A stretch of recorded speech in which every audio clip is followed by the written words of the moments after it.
Bonjour. مساء الخير. مساء الخير خديجة. Good afternoon, dear Aziza. Hello, everyone. مساء الخير السيدة الوزيرة، أيها الحضور الكريم. مساء المحبة والود والأمل في مستقبل مشرق تتجلى فيه نتائج العمل الدؤوب. ونحن اليوم نحتفل بمرور 10 سنوات على تأسيس eSTEM موروكو، احتفال بشراكة مع شركة أشبي ومع منظمة العالم الإسلامي إيسيسكو واتحاد جامعات العالم الإسلامي. وسنحتفل كذلك بمولود جديد في عالم eSTEM موروكو، مولود سينير دروب الأجيال الصاعدة والفتيات خاصة، وهو بمثابة بوابة على العالم الجديد والذي يرتكز أساساً على التكنولوجيا. المولود هو منصة تيتريت، منصة تهدف إلى إشراك ودعم 50,000 فتاة ما بين 8 و18 سنة وإعدادهن لاحتضان وظائف في مجالات العلوم والتكنولوجيا والهندسة والرياضيات من خلال التدريب على مهارات علمية ومهارات ناعمة، والهدف توفير كل ما يعزز الفرص أمام الفتيات للولوج لمهن التكنولوجيا وتجاوز عتبة 30% فقط من النساء اللواتي يتوجهن لمهن التكنولوجيا على الأقل في المغرب. أولاً، هي منصة رقمية للويب والجوال، وتشمل بداخلها كل البرامج التربوية وبرامج الدعم التي تقدمها eSTEM موروكو، والتي تسمح بمرافقة هؤلاء الفتيات على مراحل وعبر اكتساب مهارات تتوافق وسن الفتاة المنخرطة. خديجة. Thank you for this amazing introduction, Aziza. So, good afternoon, ladies and gentlemen, distinguished audience. I'm really happy to be here today to celebrate. But before, I have a little question for the audience. Have you ever heard about a lady called Fatima Al-Fihriya? Anyone in the... Yes. So for those who never heard of this lady, she's a great lady, and she's a real figure into the history of Morocco as well as the history of knowledge. Why? Because she happens to be the founder of one of the oldest universities in the world, oldest and still active. It's called Madrasat Al-Qarawiyyin, and it's in the very beautiful imperial city of Fez.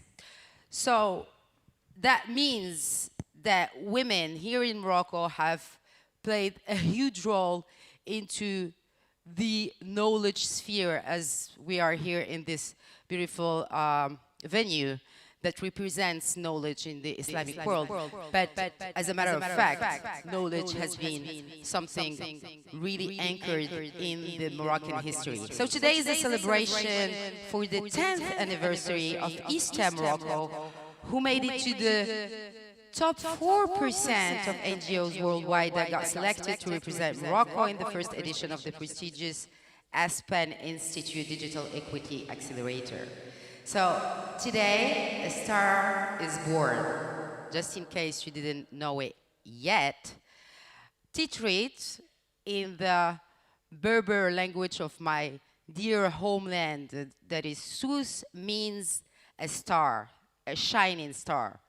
So Titrit means a star. And you know what they say, don't ever stop reaching for the stars. And that's the ambition of this program. We are gathered for the launch of this ambitious program that aims to level up the life of thousands of Moroccan girls from our 12 regions in Morocco. How? Well, as it's in the DNA of eSTEM, by empowering girls for STEM careers and economic self-reliance.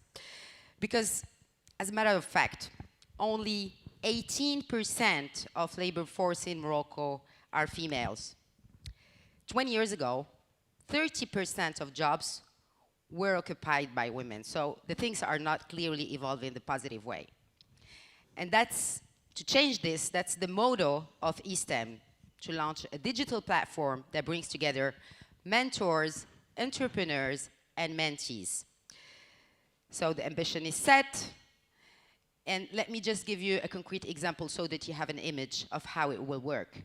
In the Sousse region, again, South Morocco, the Berber land of Sousse region, women rely a lot on sustainable small businesses for producing the magic argan oil, the handcrafted beauties and other rugs, but without exposure, how would they sell their products? And here comes the essential role of Titrit girls, supporting them with the necessary tools and expertise to sell their sustainable products, and as a matter of fact, being a link in the sustainable value chain. Briefly, you make the product, I am a Titrit girl, I help you sell this product. And thanks to the sponsors of the program, HP, namely, and the collaboration of the mentors, we are not only creating added value for these small businesses by women, but also opening a huge window towards the future for the girls. Some numbers to get even closer to the objectives of Titrit program: by 2025, 50,000 girls, 8,000 mentors, and 5,000 female entrepreneurs. And again, none of this would be possible without the implication of various actors. And one of them is actually hosting us today, namely the Islamic World Educational, Scientific and Cultural Organization, ISESCO. And by now, it's my huge pleasure to call its Deputy Director General to join me on stage for a welcoming remark, speech, Dr. Abdel Ilah Ben Arfa, and a round of applause for him, ladies and gentlemen, please.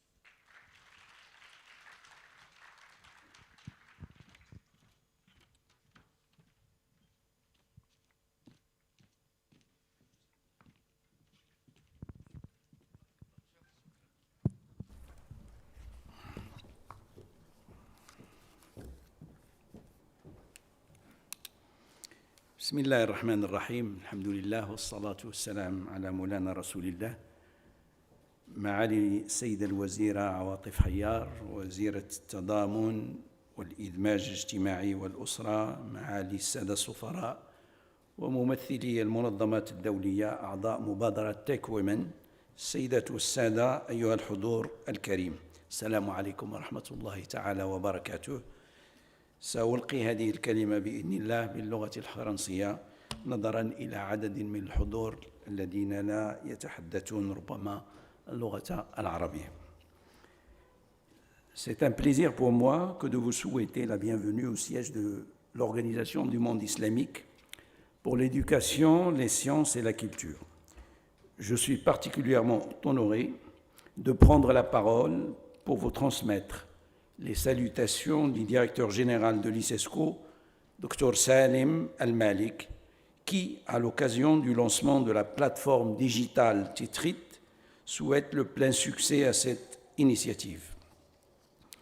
C'est aussi un motif de fierté également que l'ISESCO célèbre aujourd'hui en son siège le 10e anniversaire de eSTEM Morocco, une organisation marocaine qui a pour vocation de fournir aux jeunes filles et aux femmes marocaines les outils et le soutien nécessaires pour les encourager à poursuivre des carrières scientifiques et technologiques, tout en les sensibilisant au rôle important que peut jouer la technologie dans notre monde d'aujourd'hui. Excellences, Mesdames et Messieurs, les femmes sont encore sous-représentées dans le domaine des sciences, de la technologie, de l'ingénierie et des mathématiques, bien que des progrès aient été réalisés dans la dernière décennie.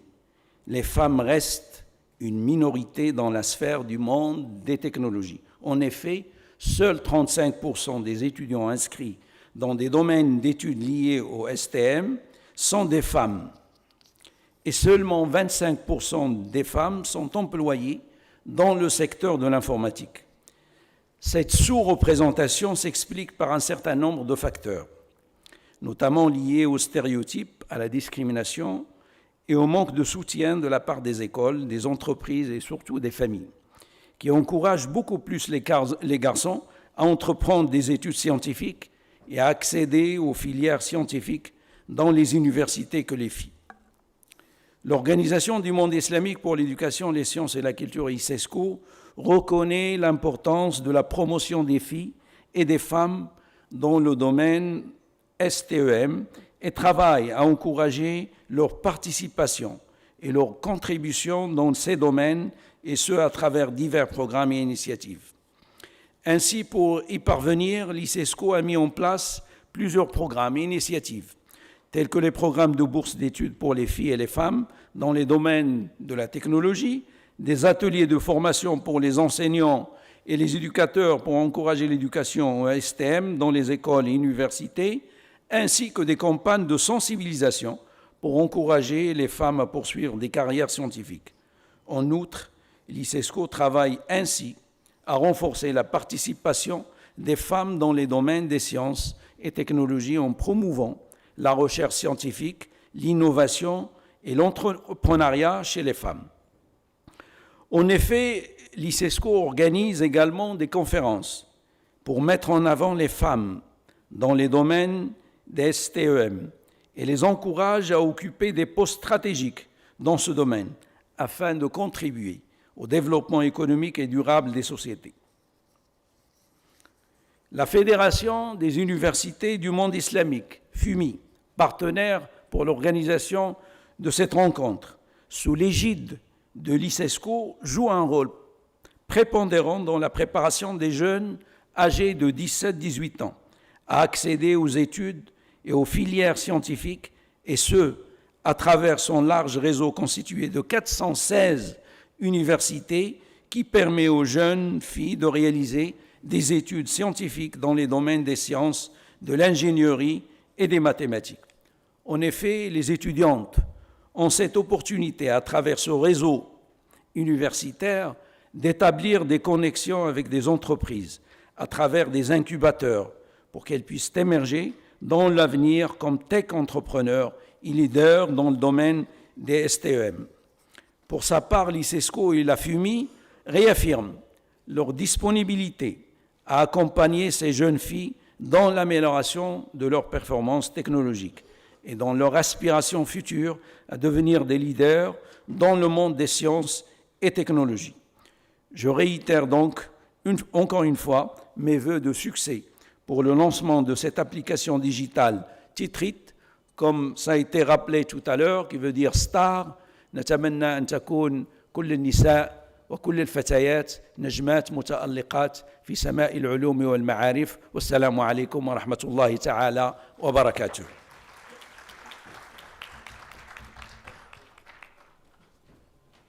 شكرا للسيد عبد الإله بن عرفة المدير العام المنتدب لمنظمة الإيسيسكو. أعطي الكلمة الآن للسيدة الوزيرة عواطف حيار وزيرة التضامن والإدماج الاجتماعي والأسرة، فلتتفضل مشكورة.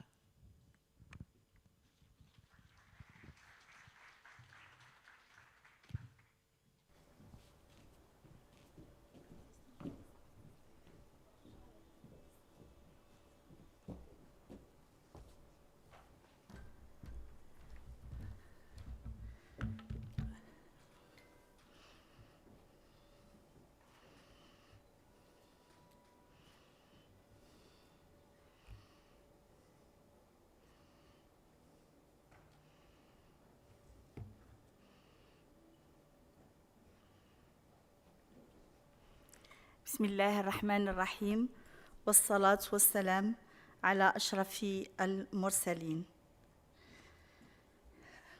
Mr. the Deputy Director General of ESISCO, Mr. the Advisor of the Director General of the Federation of Universities of the Islamic World, Mr. the Morocco Managing Director at HP, Madame the President of the eSTEM Morocco, Excellencies, ambassadors, their guests from US and from the abroad, distinguished guests, honorable speakers, ladies and gentlemen. Assalamu alaikum wa rahmatullah. It is indeed a great pleasure for me to join you all here today at this magnificent temple of culture and science here at ISESCO. And I would like to again to thank Mr. De Director General and the Deputy Director General for welcoming this event here at ISESCO. To launch Titrit platform, the digital platform that enables girls to access STEM education that is held here, as I said, at ISESCO. This organization that plays a crucial role in promoting cultural exchange and enhancing scientific and educational cooperation among member states. I would like to thank the organizers for their enormous efforts to make this event possible. I'm delighted to see so many distinguished speakers with great experience on the program. Digital technologies represent vast opportunities for us as individuals, for business and the industry, as well as for education sector. If technology is correctly and wisely used, it can contribute to improve education in various ways. With digital tools, learners can access to a bunch of educational resources, including lectures, video, and interactive simulation from anywhere with an internet connection. This enables people to learn at their own pace and in a way that suits their learning style, which can lead to increased engagement and retention of knowledge. Technology can make learning more engaging and interactive by providing opportunities for collaboration, feedback, and personalized learning. With the use of digital tools, educators can create a dynamic and interactive learning environment that promotes active participation and stimulates critical thinking.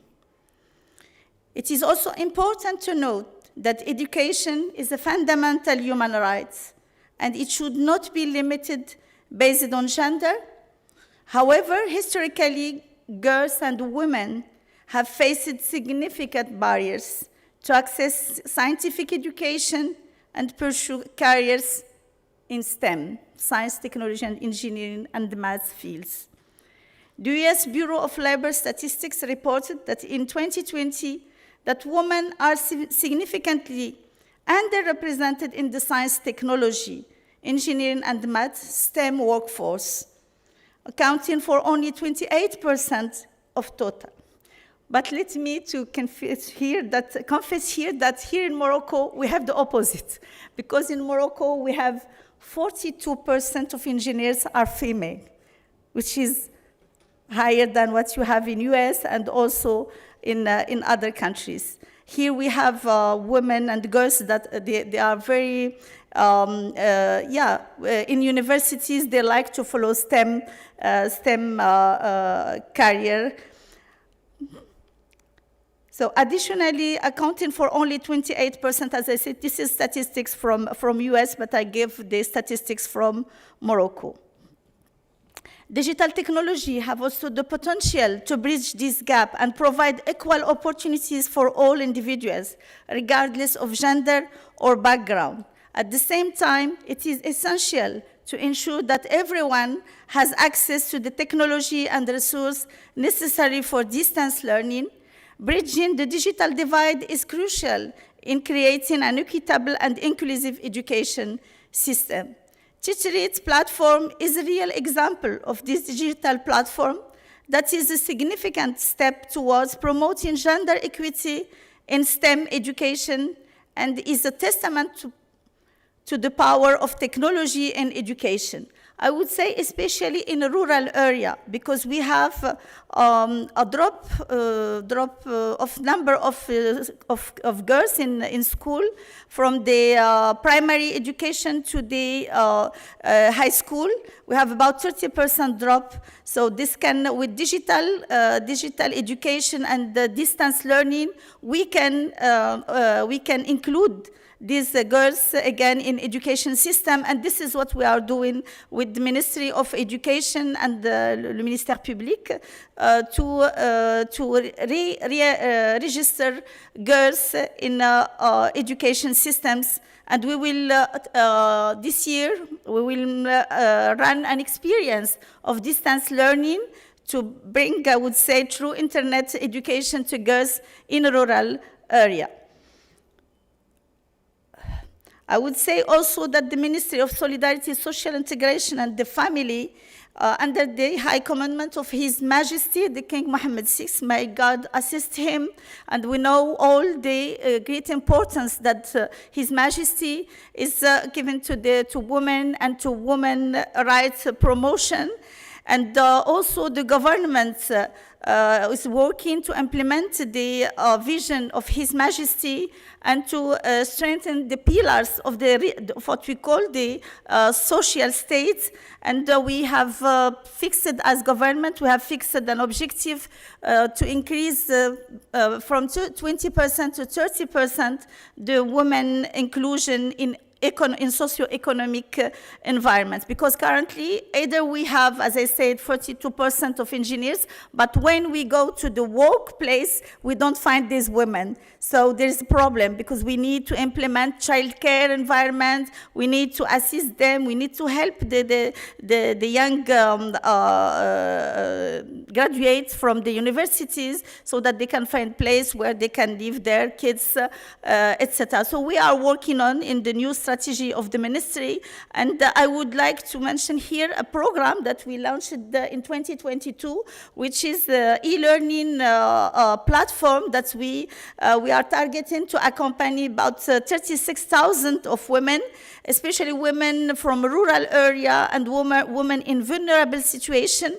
And we believe that through digital platforms, especially capitalizing on digital inclusion, we can allow to these women to access knowledge, to access education, and we can help them to empower them so that they can create economic activities. So I invite Titrit and the eSTEM to work together to join our efforts so that we can deliver, for example, digital inclusion modules to these women. Currently, we have registered more than 26,000 women from Casablanca, from Casablanca Stats, the region of Casablanca Stats, the region of Tangiers, Tétouan al-Husseima, the region of Fes Meknes, and also the region of, we have Agadir, Souss Massa, and we will launch the platform for registration in the other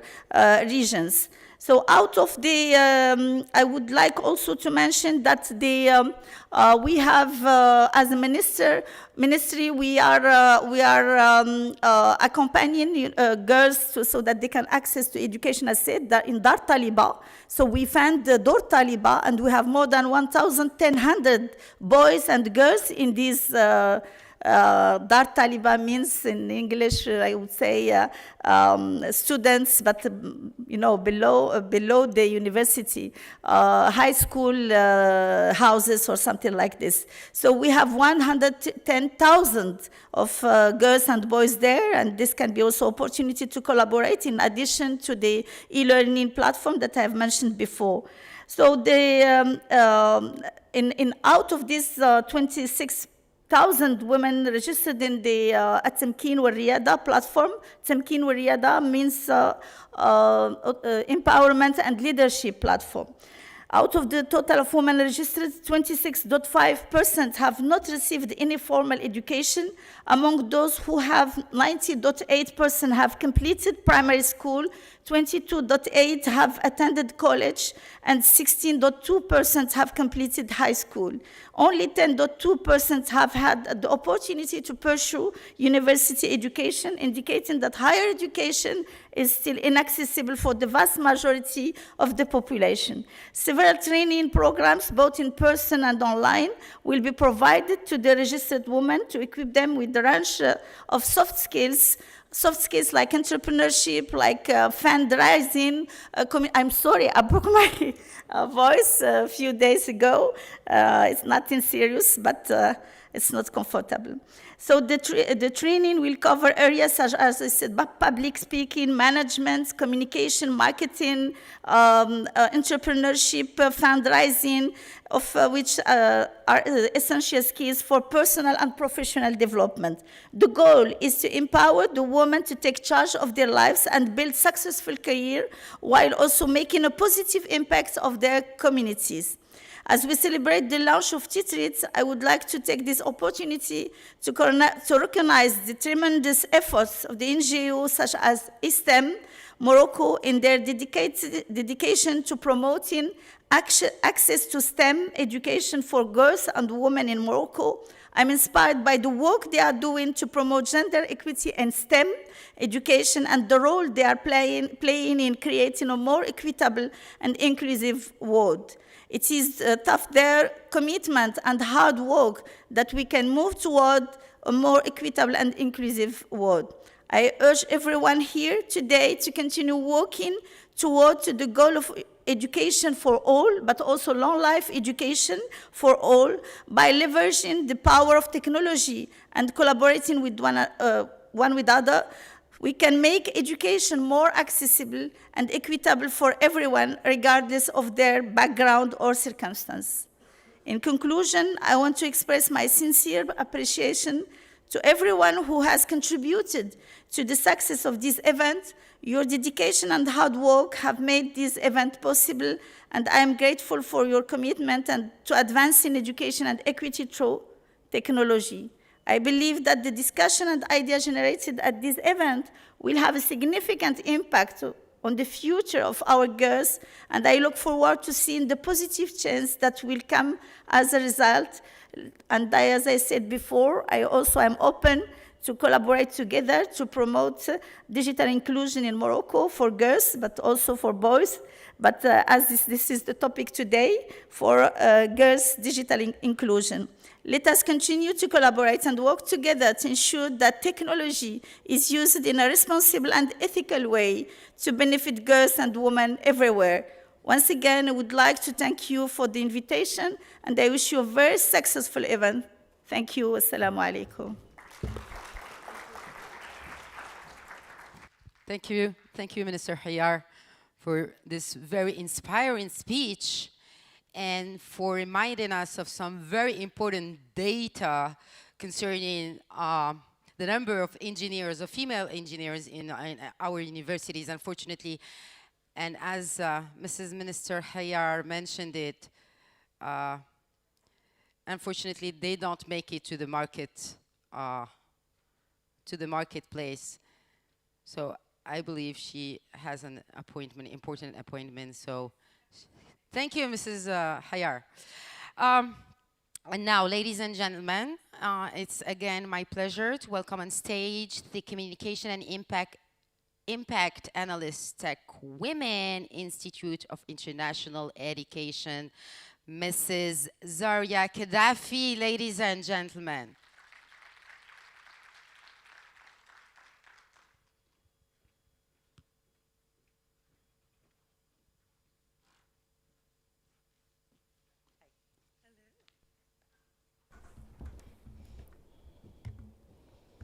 Good afternoon, and peace and blessings to all of you.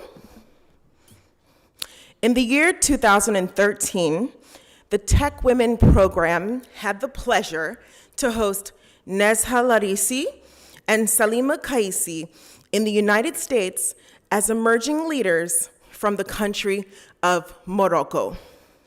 Tech Women is an initiative of the U.S. Department of State's Bureau of Educational and Cultural Affairs that aims to empower, connect, and support the next generation of women leaders in science, technology, engineering, and mathematics through through professional co-mentorship, cultural exchange, and impact development. Tech Women achieves this by bringing together emerging leaders from Africa, Central and South Asia, and the Middle East with mentors in the United States, many of them who are here with us today. Out of Nezha and Salima's 5-week experience as emerging leaders in Silicon Valley, eSTEM Morocco was born. eSTEM Morocco, as many of you already know, is a nonprofit organization that has been working exclusively on developing girls in science, technology, engineering, and mathematics. Since its inception In 2013, at Tech Women, when Team Morocco pitched for and won $5,000 in seed grant funding to bring this idea into reality. They officially launched nearly 10 years ago during the 2014 Tech Women delegation to Morocco, much like the one that I am on right now. And eSTEM Morocco, which now also counts 2019 Tech Women fellow Salma Gherabi among its leadership, has worked with an extensive network of more than 100 volunteers and tech partners and has equipped over 500 girls between the ages of 8 and 18 with the tools and confidence to pursue scientific and technological careers while also raising awareness of the role of technology for a sustainable world. eSTEM Morocco also serves as the ambassador organization, the unique ambassador organization of the Technovation Girls in Morocco. And through this, it has mobilized more than 950 girls and 300 plus mentors for the development of more than 700 mobile applications around community issues. The organization hosts camps and conferences, including the first edition of the International Conference for Girls in Science. And in 2017, they received the Global Citizen Award for the United Nations Association in California for their contribution to the Sustainable Development Goal, Education for All. And the list goes on and on and on. In 2022, eSTEM Morocco found itself at the pitch stage once again, this time for the 2022 Digital Equity Accelerator led by Aspen Digital and powered by HP Incorporated, where Nezha presented the idea for Titrit, which, as you all know, means shining star in Amazigh.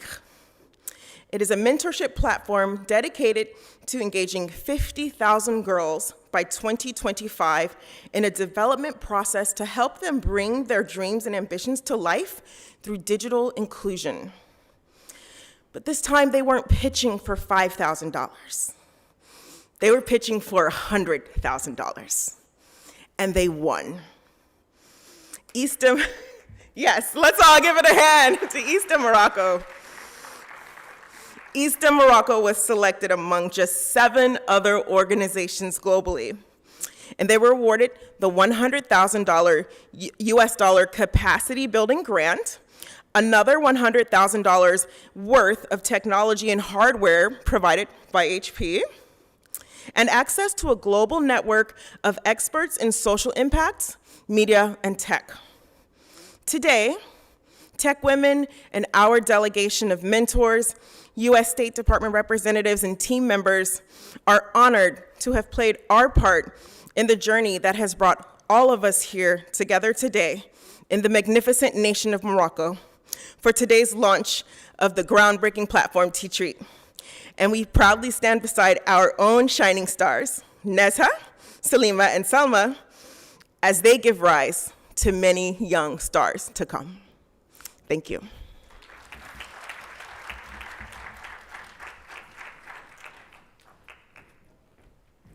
Merci beaucoup, Madame Zaria Kaddafi, représentante de Tech Women. Je voudrais donner la parole maintenant à l'un des partenaires principaux de Titrit, grâce auquel beaucoup de projets seront possibles et verront le jour, Monsieur Salah Louardi, directeur général de HP Maroc, Afrique du Nord-Ouest. Je vous invite à me rejoindre ici sur scène.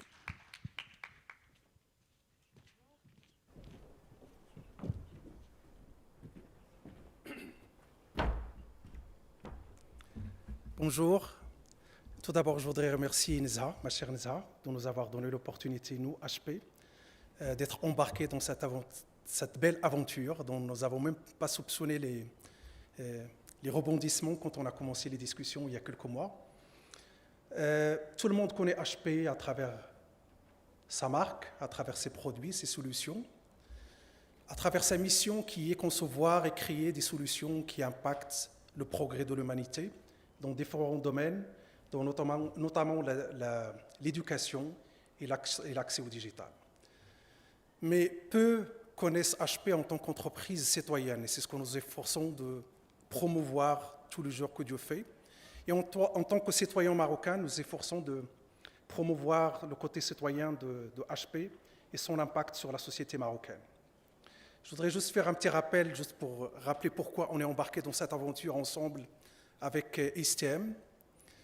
En 2021, HP a officialisé son Sustainable Impact, qui regroupe toutes les actions citoyennes qu'elle déploie à travers le monde. Et ce Sustainable Impact tourne autour de 3 piliers très, très importants. Le premier, c'est le changement climatique. Le deuxième, c'est les droits de l'homme. Et le troisième, puisque HP est une entreprise technologique, tourne autour de l'équité digitale ou digital equity. Et c'est dans ce sens que HP a pris un engagement solennel à travers le monde d'accélérer l'accès au digital de 150 millions de personnes. Et cette réflexion est allée plus loin avec l'aide de Aspen Institute pour choisir un certain nombre de partenaires locaux. Et j'ai l'honneur et le privilège, et je suis très fier que le Maroc a été choisi, au même titre que les États-Unis et l'Inde, dans la première cohorte de ce programme qui est le Digital Equity Accelerator. Et comme l'a bien expliqué Madame, eSTEM a pitché un projet ambitieux qui s'inscrit dans l'ADN de HP qui va permettre d'accélérer l'accès au digital de plus de 50 000 filles au Maroc, jeunes filles, et ça nous va très très bien. Je suis très fier aujourd'hui d'assister au lancement le bébé de ce projet qui est le lancement de la plateforme Titrit, mais pour nous en tant que HP, le travail ne fait que commencer parce que le travail d'accompagnement, de coaching et d'aider ces jeunes filles de mettre les pieds à l'étrier dans le monde de l'entrepreneuriat, aussi bien dans le monde urbain que le monde rural, ne fait que commencer aujourd'hui. Donc, merci encore de nous avoir donné l'opportunité de s'inscrire dans ce projet qui, pour moi, en tant que citoyen marocain, est un projet dont on doit tous être fiers. Mais encore une fois, le travail ne fait que commencer et vous pouvez compter sur notre support pour mener ce projet à bien et jusqu'au bout pour donner les résultats escomptés. Merci encore. Thank you, Mr. Wardi.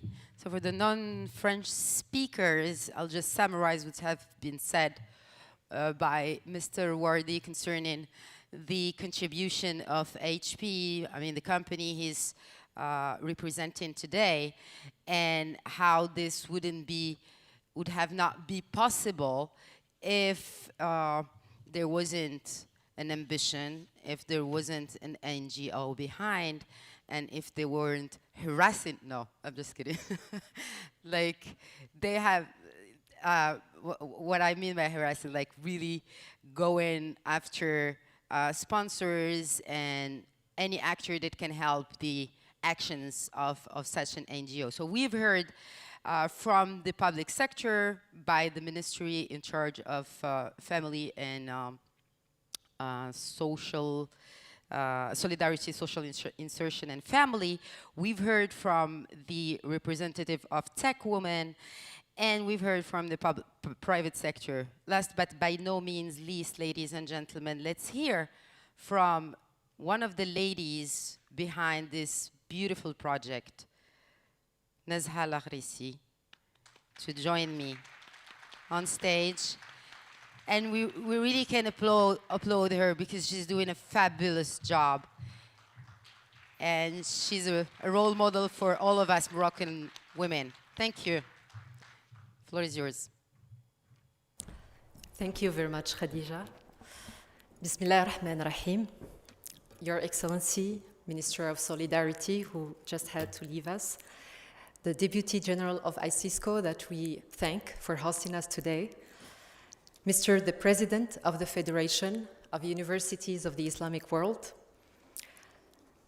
Mr. North and West Africa and Islands District's General Manager of HP, distinguished guests from US Department of State's Tech Women, International Institute of Education, my dear Tech Women Fellows from Lebanon, Tunisia, Kyrgyzstan, and South Africa, ladies and gentlemen. I was born in a little city called Fez, in a modest family of 6 brothers and sisters, from a father and a mother who didn't have the chance to go to school. Their utmost desire was for us 6 to pursue higher education and make a life of ourselves. This is how my story began. And I would say maybe 38 years later, I found myself a telecom engineer, having had decent experience in multinational companies, in the government. I had the honor to serve my country in a moment where the entire world was looking at climate change being the biggest issue that faces the future generation. And I had the honor to be at that time working for the Ministry of Environment and witness frontline the global issues. I had the honor to witness the SDGs launch, the Sustainable Development Goals launch in 2015. Also, the Paris Agreement in December 2015, and Morocco hosted COP22. So all this brought me a realization that me succeeding in my career has no point if I'm not contributing to my country. Tech Women was something that I discovered in this place. So ISESCO plays a very, very dear position in my heart, because in one of the female tech conferences, I heard a tech woman talking about the program, the 2011 first cohort, Saïda Bouhmidi. So being a challenger, being someone who likes always expanding the limits to try new things, I said, well, let's try. Unfortunately, I was not selected in 2012. And this is none of the things that would keep me from trying again. So I came back and I applied for 2013, and this time was the right time for me to fly to the US as part of an amazing cohort that 2 of the fellows are present here. Thank you, Zineb. Thank you, Salma, for being here. To discover probably the most life-changing experience I ever had in my life, in the sense that Tech Women brought to me a realization that dreaming big is possible, achieving big is possible, as far as we carry a good intention and we know to use the right leadership skills to bring support. 2013, in October, end of the program, Salima and I are standing in front of the White House and just landing from a 6 weeks amazing experience in the Silicon Valley. And we looked at each other. Both of us come from the public school, and both of us are very proud of being 100% public school product in Morocco, both having had the chance to work for multinational companies, Nokia in myself and Microsoft for Salima. And we were just realizing that despite these long years working for corporations, we just had lived a unique experience. And we remembered that being 8 years old, girls, her from Wazan and me from Fez, we didn't have this opportunity of talking to adults, understanding why do we spend 17 years of our life going every morning, waking up at 6:30 and going to school and carrying heavy books. So we decided to launch eSTEM Morocco. And actually what we had in mind is just to do a give back project, mentor some girls, and that would be our contribution. But when Salima, Zineb Gharras, who contributed also to the seed grant, and I would like to thank you, Zineb, as well, when we came back and we started this program, we could touch that there was so much lack of similar programs. The girls are not being heard. There is nothing that extends hands to help them. And especially the parents, after the first program, eSTEM Week, they didn't want for us to stop. And this is like 10 years later, here we are. And none of this would have ever been possible without the trust of our volunteers, of our beneficiaries, of parents, and of our partners.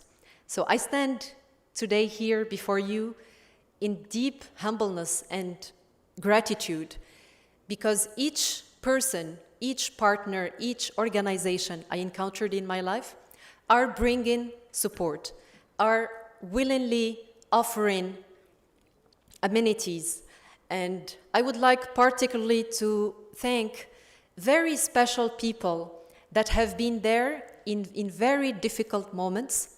These are friends, these are that I consider personally that have given me a push. So first is my family and my father, who passed less than a year ago. And our father instilled for us this resilience and this passion for life and for learning and for advancing. So thank you, Dad, from wherever he is. I would like to thank my mother who didn't have the chance to go to school, and her deepest desire was for her 4 daughters to go to school, and she succeeded in that.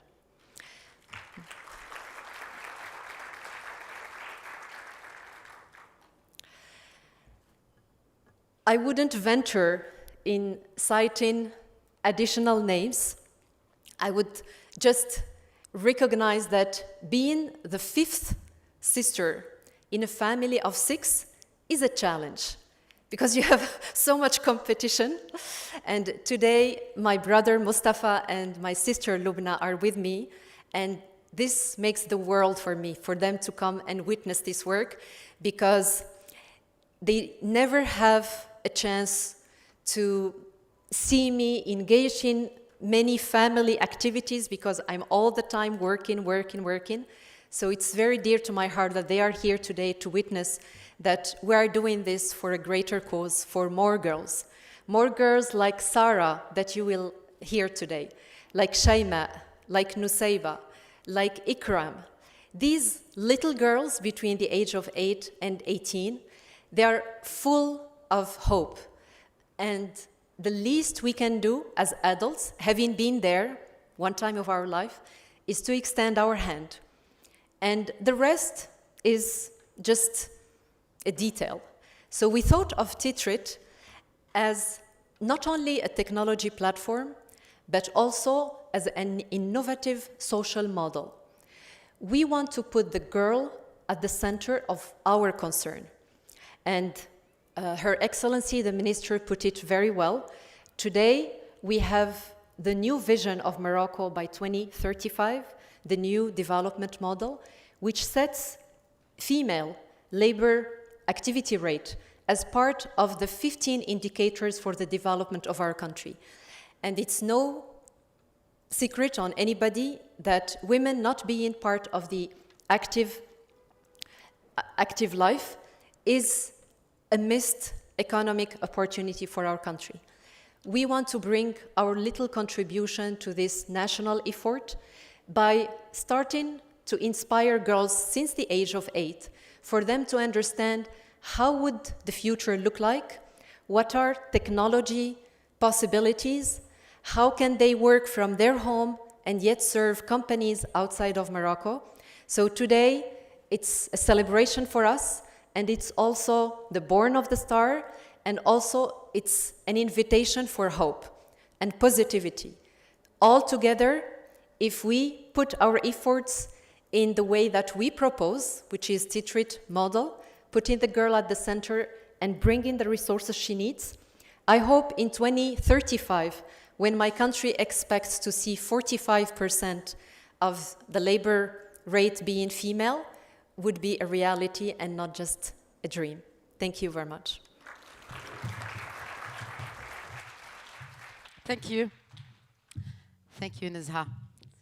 And as we say, an image is worth 1,000 words. Let's get closer to the actions of eSTEM through this video that starts in very few moments.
And definitely watching this video, I mean, I would add a little sentence. You have been implementing hope, al-amal in Arabic. So in the name of all these girls, thank you.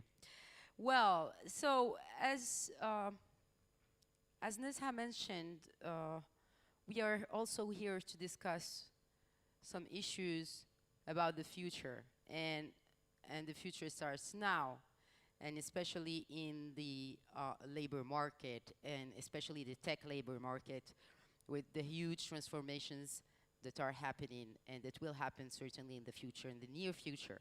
So the first panel that I will have the pleasure and the honor to moderate is about the shift in perspectives towards future opportunities for women employment from Silicon Valley to Morocco. And I will now ask my three distinguished panelists, ladies, to join me on stage. And first, she is amazing. She's got these genius eyes and a wonderful smile. She's young. She's 12 years old, student from the school Riyad al-Andalus here in Rabat, I believe.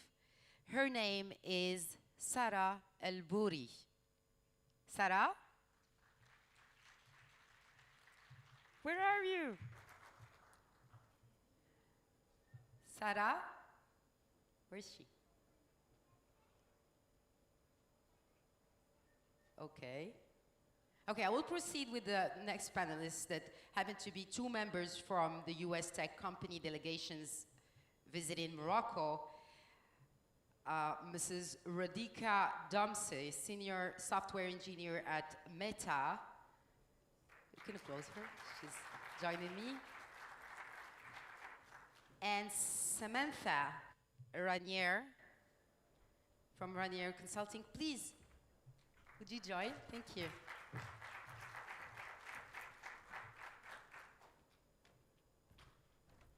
Hi, Radhika. Whatever you feel like. Thank you.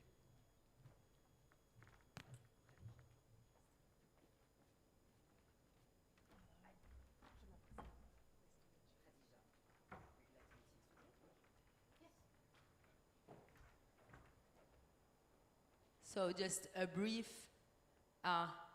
summary of your careers, ladies. So Radhika, I believe that you work at Meta,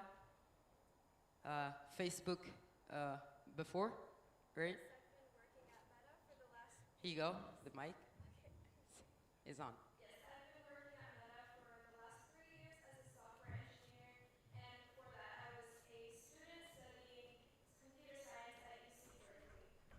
Here she is, Sarah.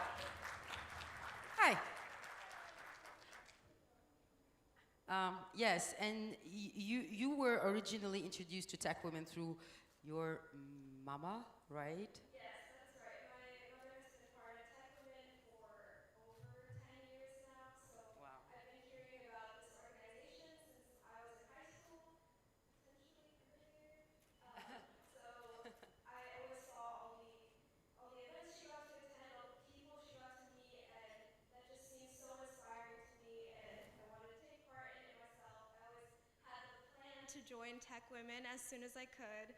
I just didn't want to join when it was completely virtual, so the first time I participated was last year. Wow, and I'll just add that you served as an impact coach for Sierra Leone, Yes. and of course, hope again, al-amal, to have further opportunities to engage with tech women. So it's an opportunity here. Okay, so Samantha, 25 years of experience in leadership coaching, team effectiveness, and change management.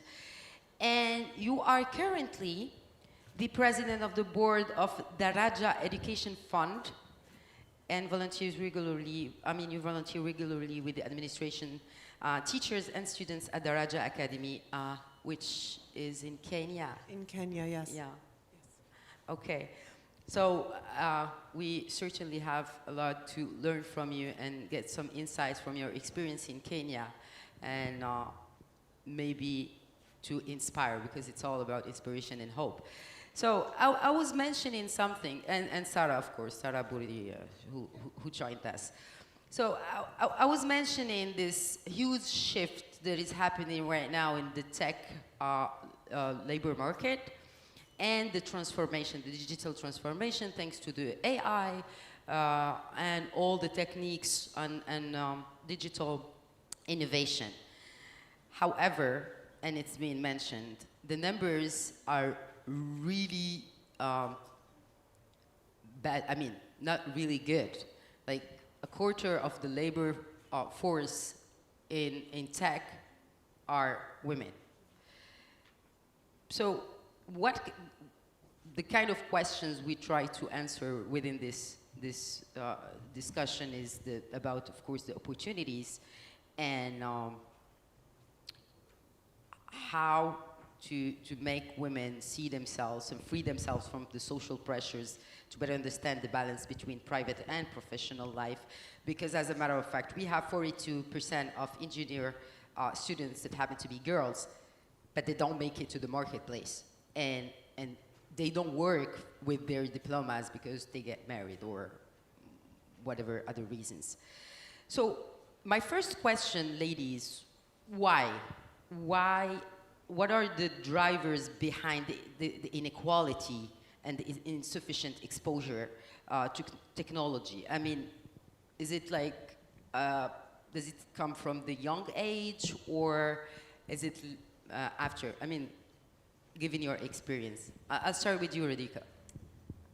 Yeah, so I think that one of the statistics that was really interesting in one of the earlier presentations, I don't remember the exact numbers, so I won't quote it, but there is a kind of variety of representation you see in different countries, but also within different countries, you'll see across different cities, across different communities, there's a lot of difference in how much women are represented or not represented in tech.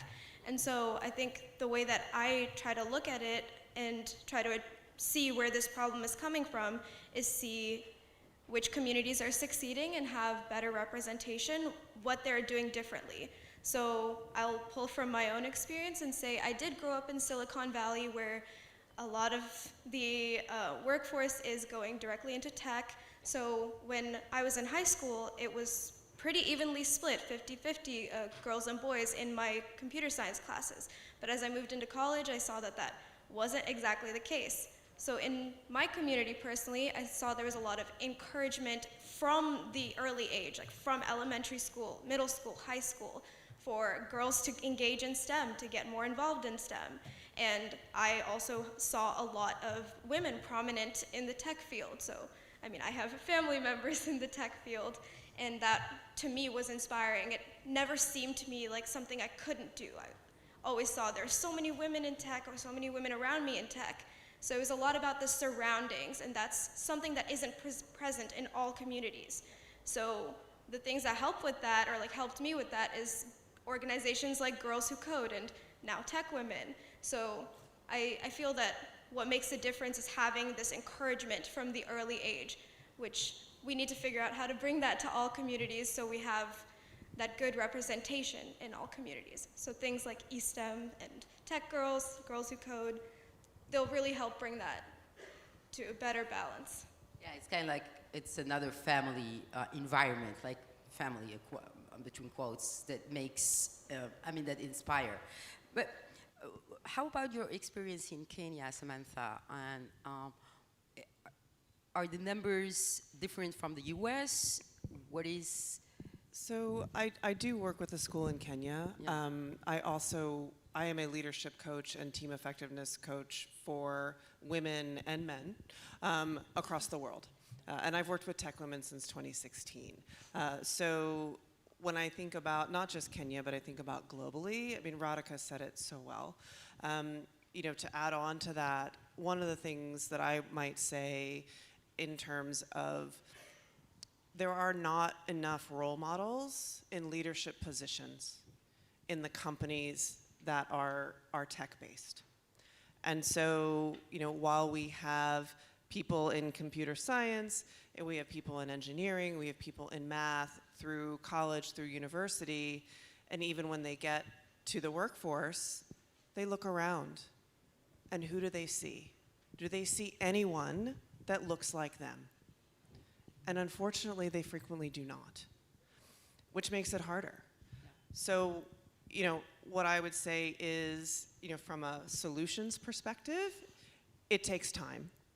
And there's many, many things that need to be done. And I will say I've been incredibly impressed with the programs that Morocco is putting in place from a government perspective, as well as the beliefs of your king, and the efforts that he has put in place, I think are fantastic. And what I would say is, as women leaders, so Sarah, as she looks around and she sees Neza, and she's like, I can be like her, right? And then the other thing that I would say is, those of us that are in leadership positions, if we are women, support your fellow sisters. Make their journey just a little bit easier. Lift them up, create opportunities. And as well for the male allies, we need allyship to help us gain those positions as well. So I think, in addition to what Radhika was saying, I think there is also this role model piece. And societally, women bear, maybe this word won't translate as well, the brunt. We have most of the responsibility at home, and that is global. And so in addition to these types of things, part of the reason why we fall out in those leadership positions is we have to take care of our moms. We have to take care of our kids. We have to take care of the home. We have to prepare the food.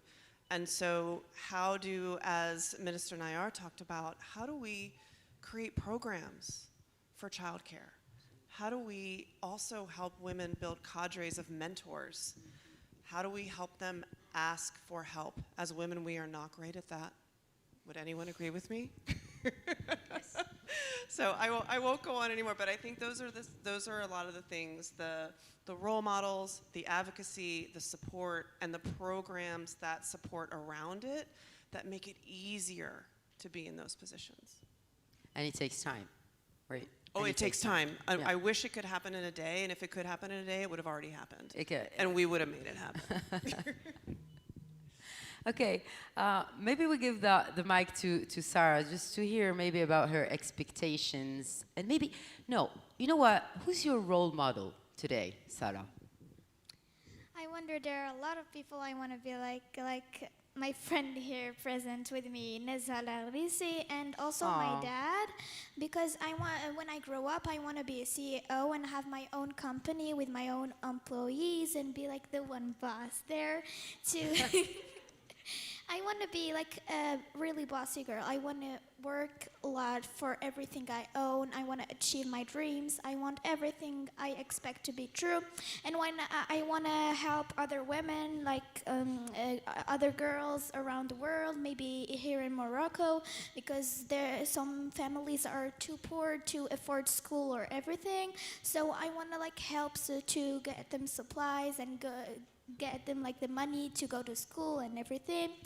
So I think that it's important to like help others and our friends, maybe family and everything. Like every single person in the world deserves everything, deserves that their dreams becomes true. And I want everyone to like have this idea and passion in their heads, like to always believe in what they want to achieve and never give up easily. Like I know it takes time for everything, but you have to be like very patient about everything.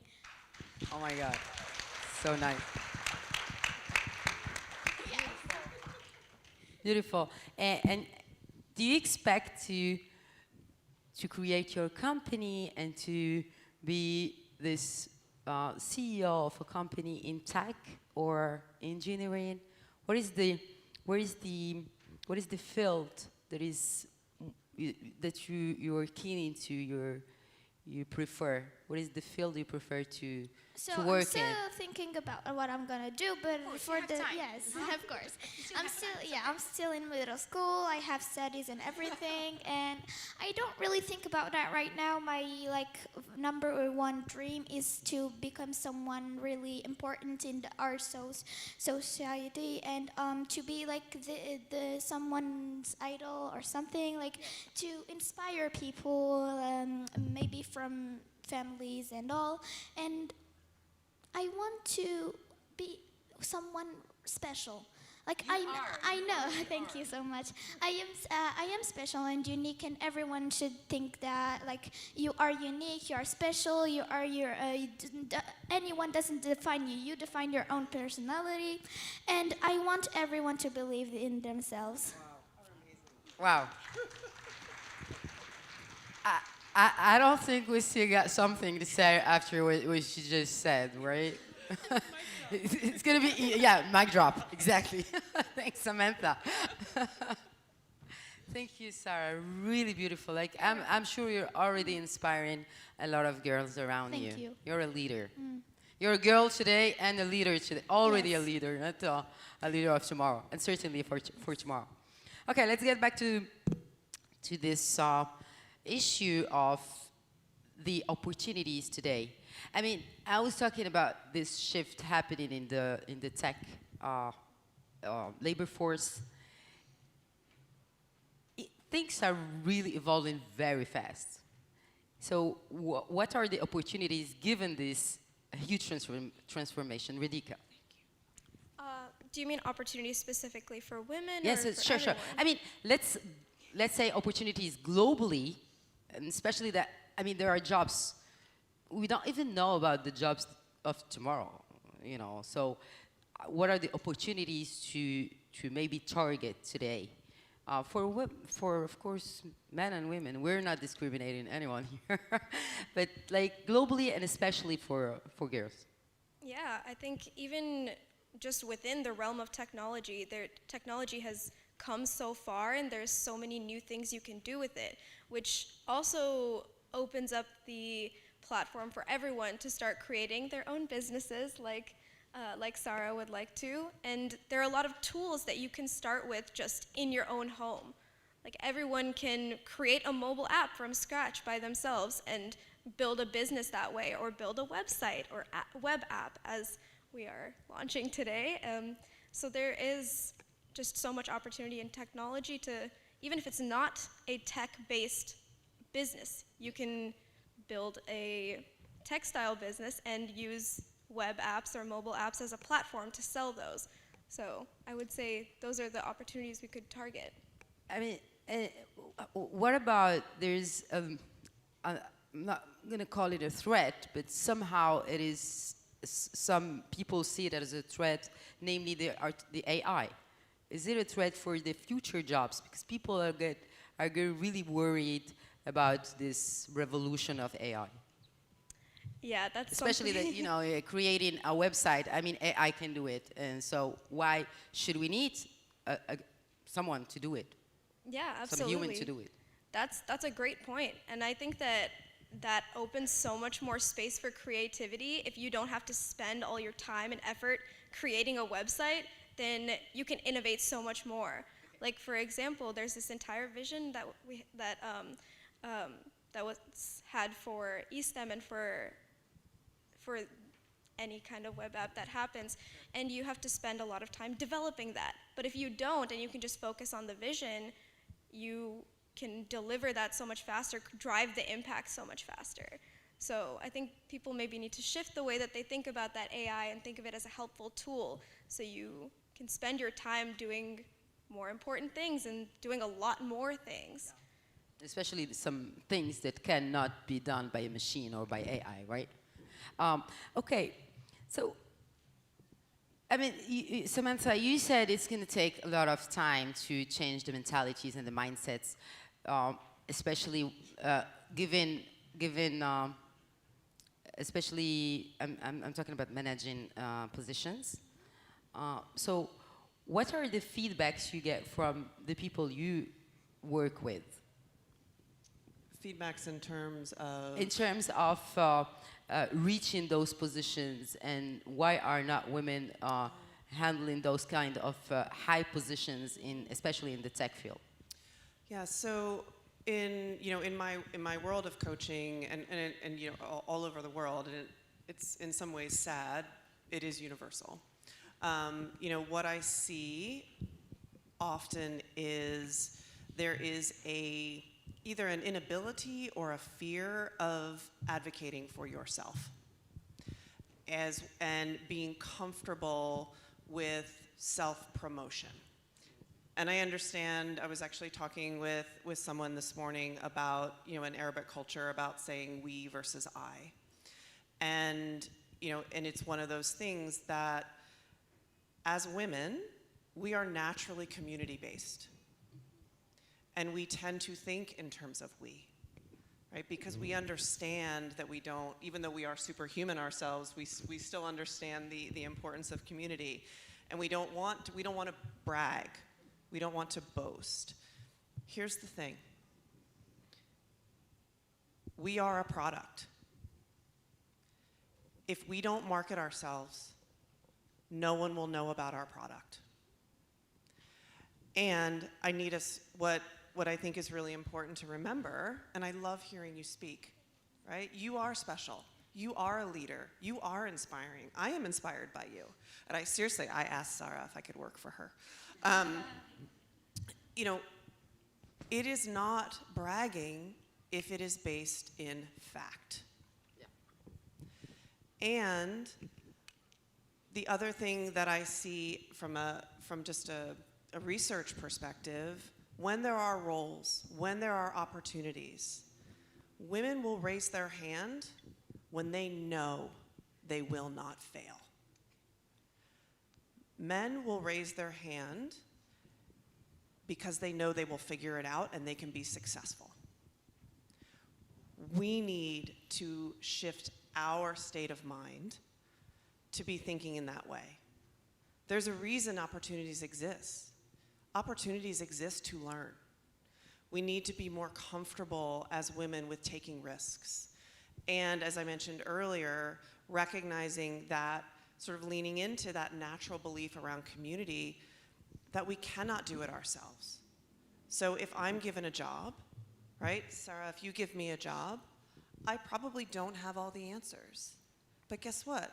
Radhika and Mona and Nesa, we can help figure it out to help me be successful. So I think that's what I see a lot, is this fear of self-advocacy, as well as this sort of a hesitancy in taking risks. In addition to the things that I mentioned earlier, in that, you know, we tend to hire in our likeness, and if I am in an executive team of all men, I may continue to hire men. Yeah. When a new client reaches out and asks me to work with them, the very first thing I do, I look at their website and I look at their executive team and I look at their board of directors and I look for diversity. And if I don't see it, I call them on it. So, because we have to remember about the power of diversity. We already know that bringing women into boards and bringing women into executive teams, research shows globally that increases our profits. It increases the GDPs of countries. It is very important. And why is it important to support these initiatives aimed at encouraging women to invest in digital? Why do you think? It's this kind of initiatives, just like Titrit and the work of eSTEM or other NGOs, for instance, the civil society kind of initiatives. Why is it important? Well, I mean, as women, we are, well, first off, we're unstoppable if we work together. There is a stat that I'm forgetting, and I tried to look it up before I came on board, but if we increase the percentage of women in the workforce globally, we would increase the overall GDP of the world by trillions of dollars if we just increased it by 10% over the next 10 years. So when we look at and you think about the brain power, when you think about the ideas, when you think about the diversity that we bring into play, when we have programs like Titrit, like Tech Girls, like Do Our Tech, like DigiGirls, it is so important to support them because that's how societal change occurs, right? We hit a tipping point at some point, right? And we see the power of girls like Sarah. Yeah. And Sarah, so how do you see the digital? What is the digital world means to you? I'm very curious to have your perception of this digital world. Digital world. So I think it's like based off technology, and it's like you're home and you can feel like you're not home, and it's like everything becomes true, like just in your house, and you're everywhere you want. It's really, really different from really if we went years and years ago, decades ago, we wouldn't have found like any digital at all, and they would have just been dreaming about everything and not finding any information about anything. But now I'm so thankful that we have everything we need. If we want some information, we can just look it up.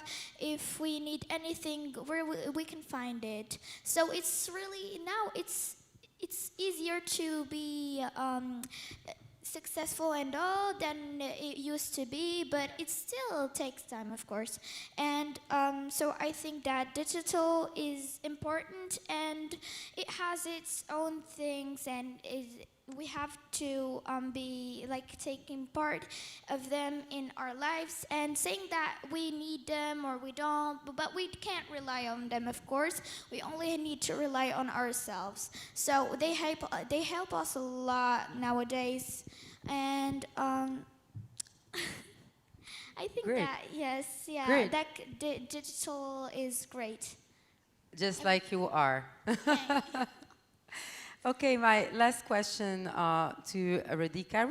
Do you feel that we're ready to engage in this dynamic of offering more opportunities to women in the digital, in the science field, and to reach this equality that will change this data where women hold just 26.7% of tech-related jobs?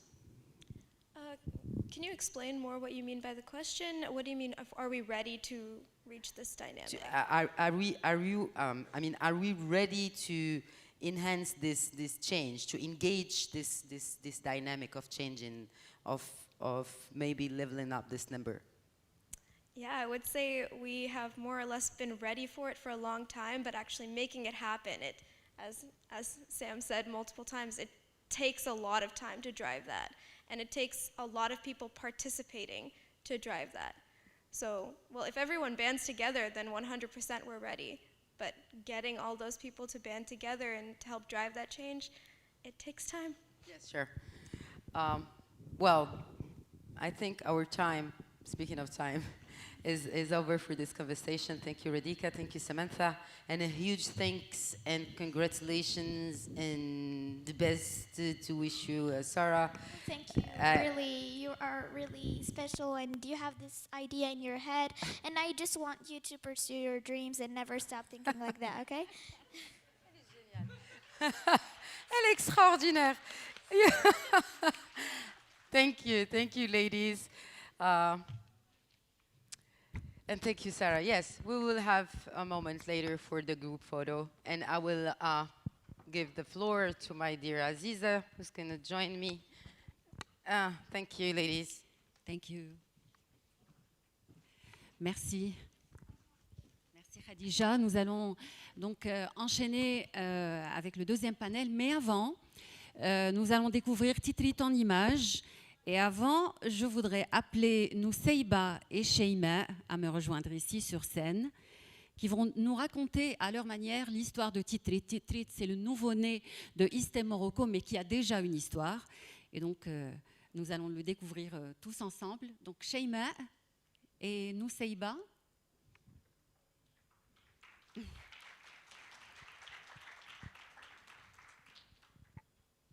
On attend qu'elles arrivent sur scène déjà.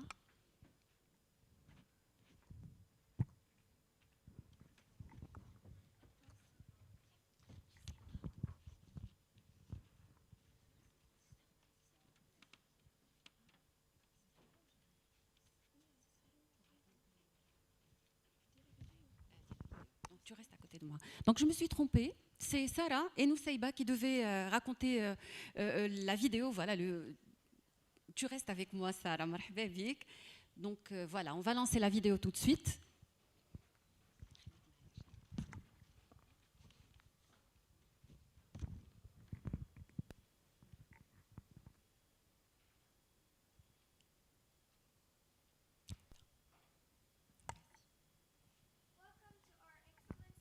الخير إكرام صباح النور. فين ماشية دابا؟ مدرسة. مدرسة أنت فاش من قيسة؟ المستوى السادس. سادس؟ شحال في عمرك يا إكرام؟ 11 عام. 11 وعاودي لي يا إكرام شنو تيعجبك في اللعبة ديال الشطرنج؟ كلشي وشكون اللي تكلاص الأول في اللعبة هاد العام؟ أنا. أنا بعدا راني لعبت معاك وغلبتيني عطيتيني سلخة. يلا إكرام شنو بغيتي تكوني ملي تكبري إكرام إن شاء الله؟ أستاذة ديال الرياضيات. تبارك الله عليك. يلا صباح مبروك مع السلامة.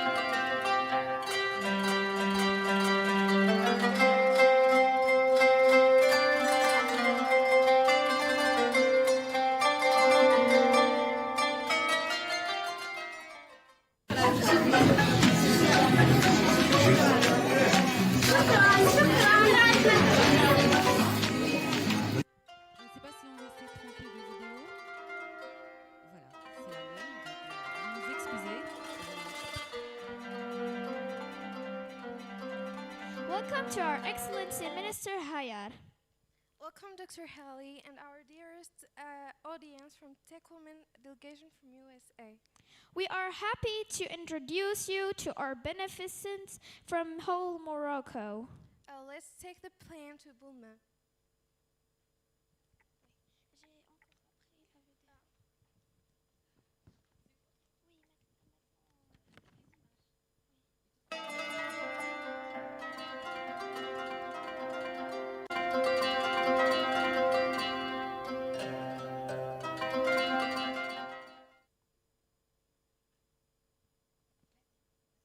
الخير إكرام صباح النور.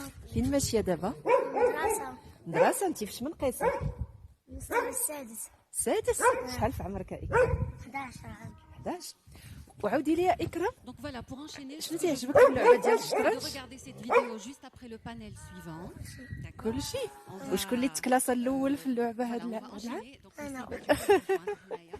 Merci أنا beaucoup, بعدا راني Nusayba. لعبت Je sais que معاك c'est وغلبتيني pas facile pour vous. عطيتيني سلخة. Sarah est compréhensive, donc tu as déjà يلا resté la scène. إكرام Et je vais enchaîner شنو بغيتي avec, تكوني ملي تكبري le- إكرام إن شاء الله؟ le أستاذة deuxième ديال panel. الرياضيات.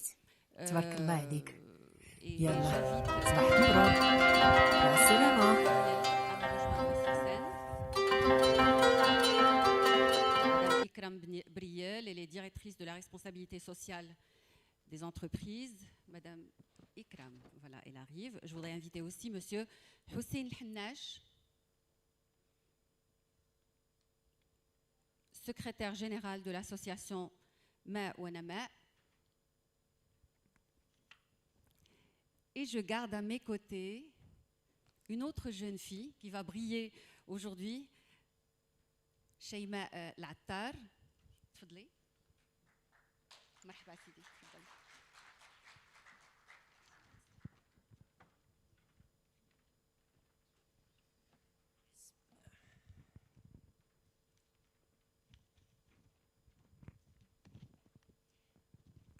Donc, nous avons essayé de découvrir la plateforme Titrit au fur et à mesure durant cette cérémonie, mais on se demande tous quelle en est la valeur ajoutée. On voit des plateformes qui naissent tous les jours, mais pourquoi Titrit aurait une valeur ajoutée?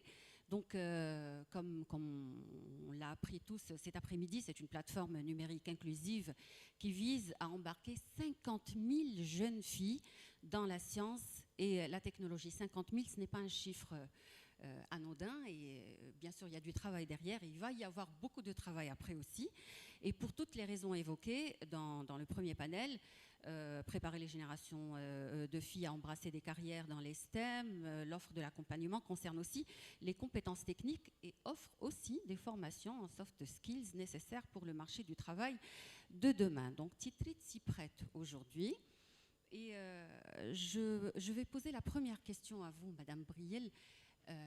Vous qui êtes directrice RSE, donc quel est l'apport du secteur privé pour que ce genre d'initiative voit le jour, pour qu'on arrive à atteindre ces objectifs dont on a parlé depuis tout à l'heure et que les femmes se dirigent de plus en plus vers les métiers de la technologie?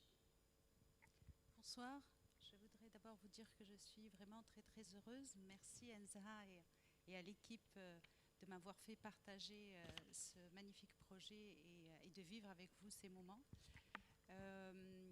Pour le secteur privé, aujourd'hui, il est absolument incontestable. On constate qu'il est absolument indispensable de s'impliquer, de s'engager dans tout ce qui peut faire avancer notre société, bien entendu. De plus en plus d'entreprises privées, quelle que soit leur taille, mettent en place des politiques RSE justement pour pouvoir contribuer à faire avancer la société et à développer donc le pays. Et on ne peut pas faire avancer la société et développer le pays, bien entendu, si on laisse la moitié de l'humanité, donc la moitié de la société sur le côté.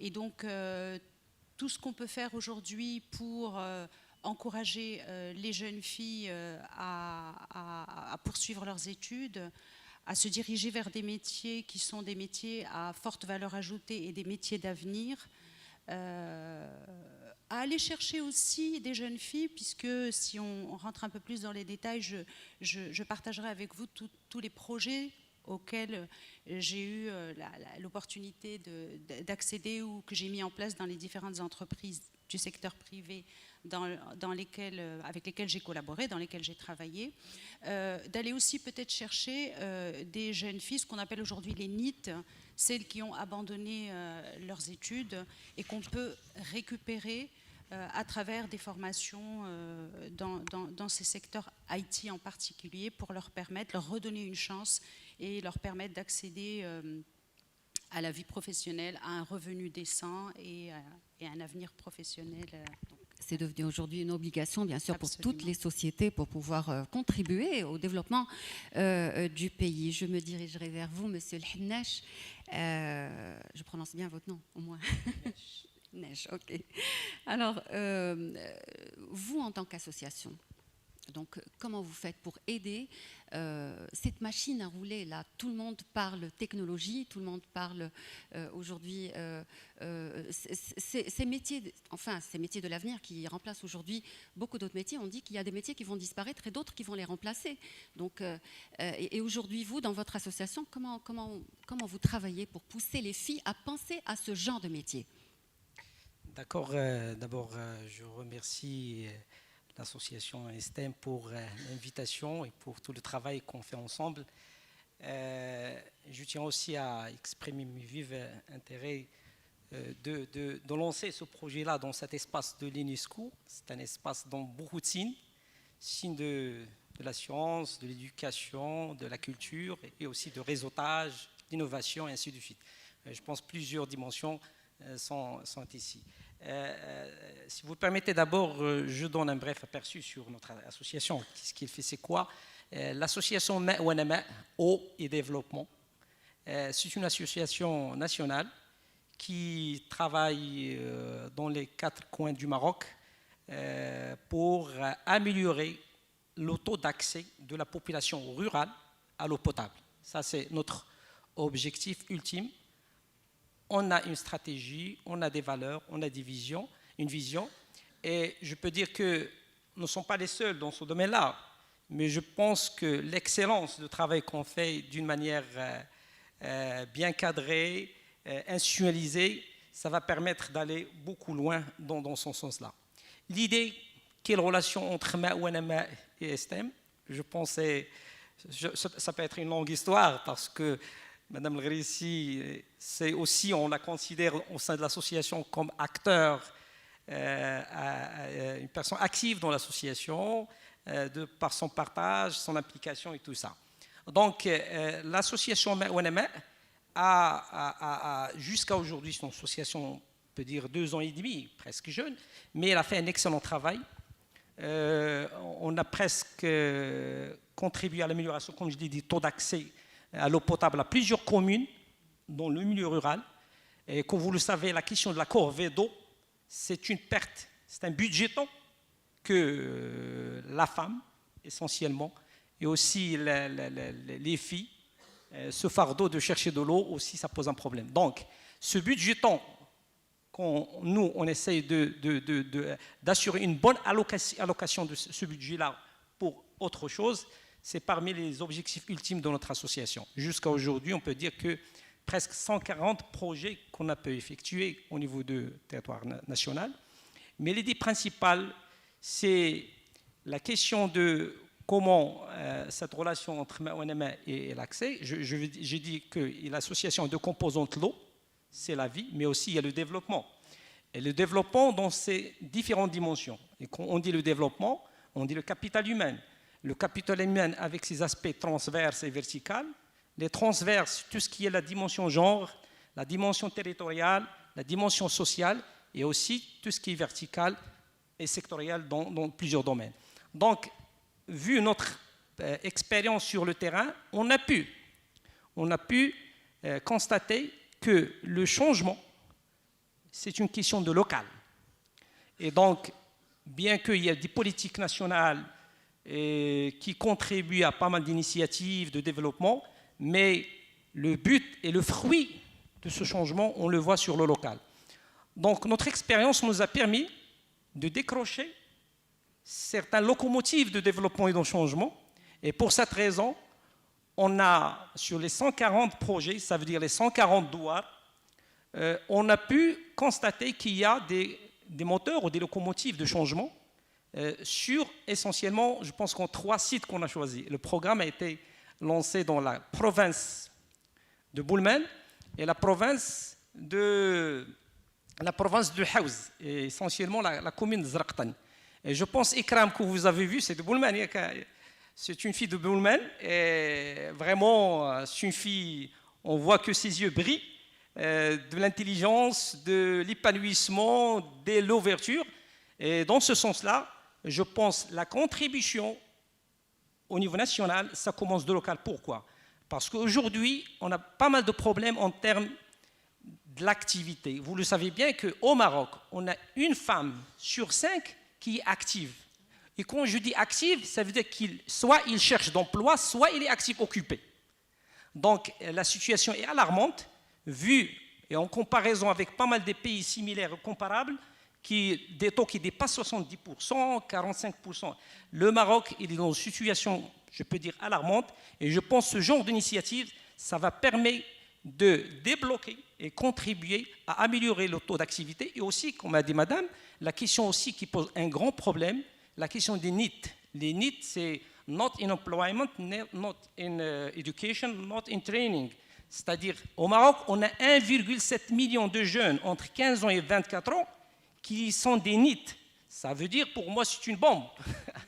C'est une bombe si on n'arrive pas à lancer ce genre d'initiative, à lancer soit pour cette catégorie ou pour les catégories éduquées déjà dans le système scolaire. Mais je pense que ce genre d'initiative nécessite vraiment un appui et je félicite beaucoup Madame El Gharissi pour tout le travail qui est fait dans ce cadre-là. Merci. Merci beaucoup, Sil Hossein El-Hennache. Je reviendrai vers vous tout à l'heure avec une autre question qui m'est passée par la tête là. Mais avant, je voudrais donner la parole aussi. Mais vous avez dit des chiffres très alarmants. Une femme sur 7, c'est vrai qu'on s'en rend pas compte. Sur 5. 20% le taux d'activité au Maroc. Et il est en régression, oui. C'est ça le problème. Et c'est vrai qu'on ne s'en rend pas compte. Alors, on en parlera tout à l'heure, mais je voudrais aussi donner la parole à Sheima, ici présente, qui représente l'avenir. Donc, voilà, tout ce travail qui a été fait par Nezha, par eSTEM Morocco, par tous les acteurs dans le domaine, c'est pour préparer ces jeunes filles au Maroc de demain. Donc, pour que demain, on n'entende plus parler de problèmes d'employabilité des femmes ou ce genre de problèmes. Sheima, en français. Alors, Sheima, comment tu vois, toi, l'avenir? Tu as un peu écouté les intervenants, tu as écouté les personnes qui sont passées dans le panel précédent. Le Maroc de demain, toi, comment tu le vois? Je me permets de te tutoyer. Je vois le Maroc en avenir, qu'il va être parmi, peut-être, ou j'espère qu'il sera parmi les pays les plus avancés dans le domaine de technologie. Seulement la technologie?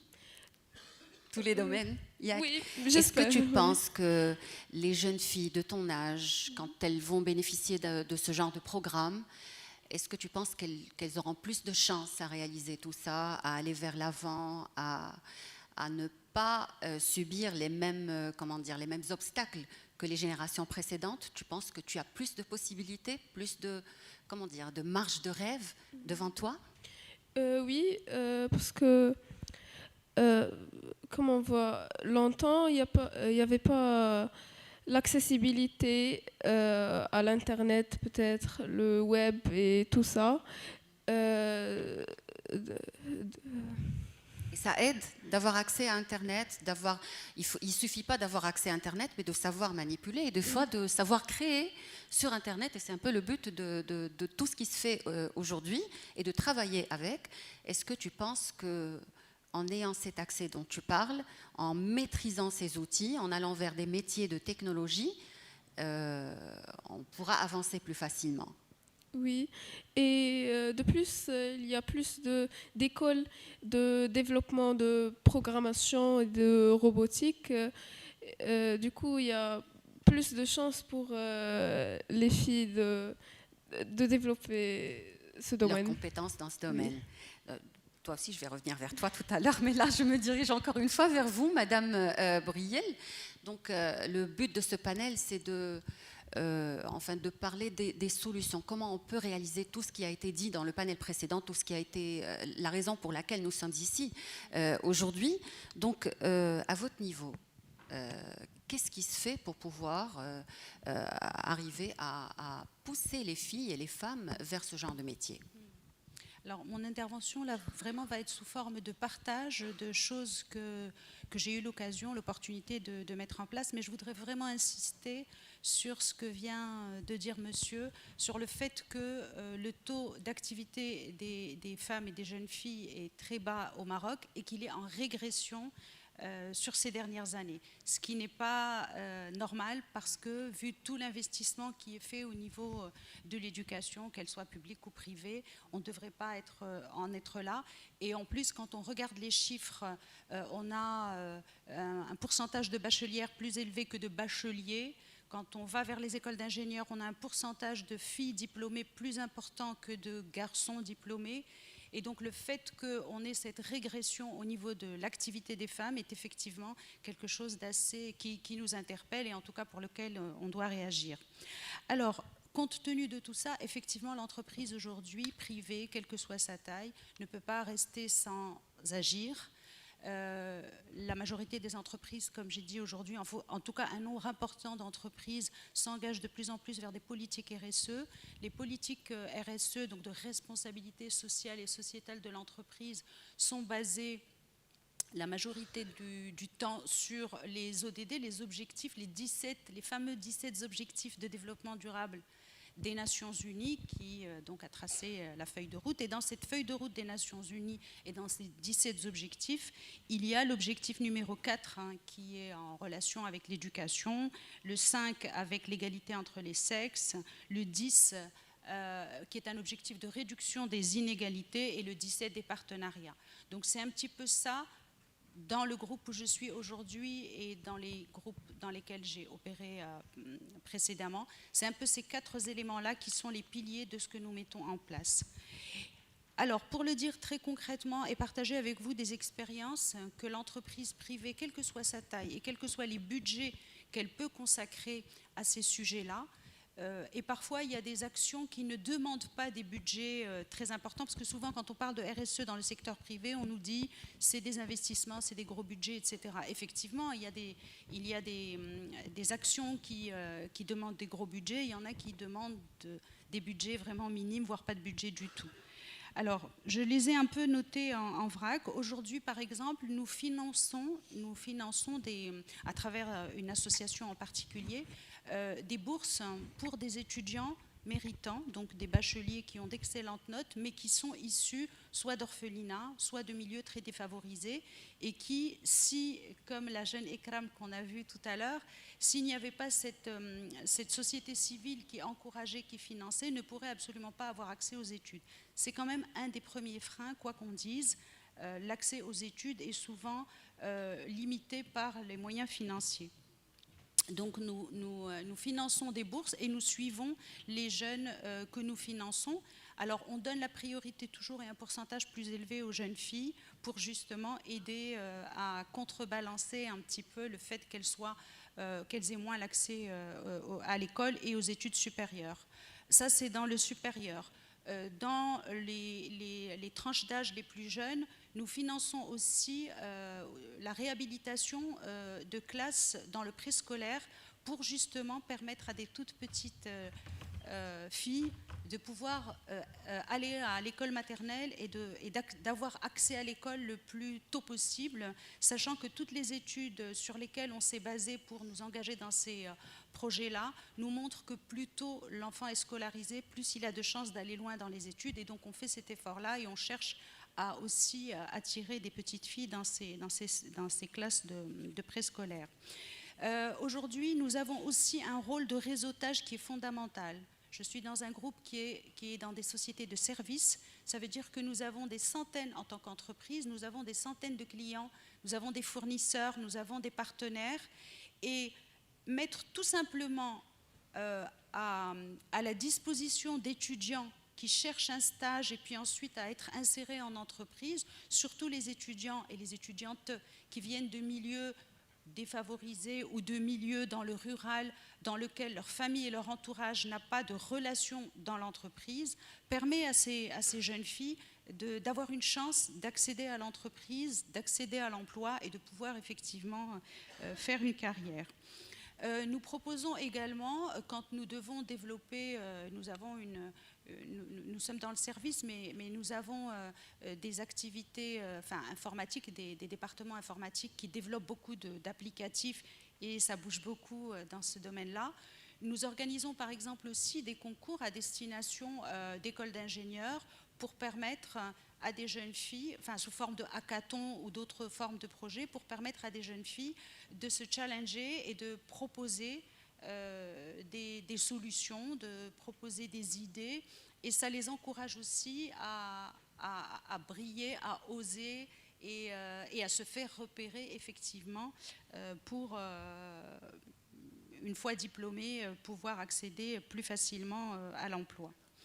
Nous offrons aussi à travers des cadres bénévoles du mentorat. Le mentorat est quelque chose de réellement précieux.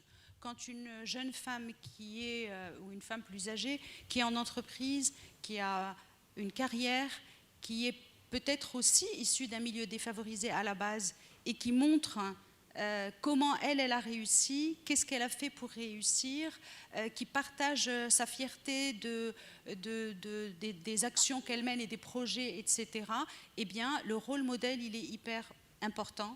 Et ça donne espoir aussi à la jeune fille qui est en devenir pour y croire une future, et pour se battre. Voilà, voilà, et c'est pour ça qu'on parle encore aujourd'hui plus. du concept de sponsorship, je pense, plus que mentorat, surtout dans ce domaine.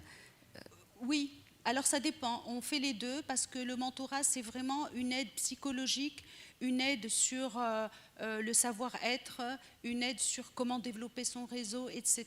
Et ensuite, on peut effectivement, en sponsorisant la jeune fille vers des clients ou vers notre réseau, la pousser un petit peu plus. Et puis, on essaye vraiment d'intégrer dans toutes les actions qu'on fait le sujet inclusion, et inclusion des jeunes filles en particulier. Je pense à un exemple. Le Maroc organise depuis quelques années la Global Money Week, donc c'est une semaine, enfin c'est un mois même aujourd'hui, de l'éducation financière d'entreprises, de banques, d'entreprises financières, d'assurance, enfin, etc. Et avant, les actions étaient destinées uniquement à faire de l'éducation financière de base.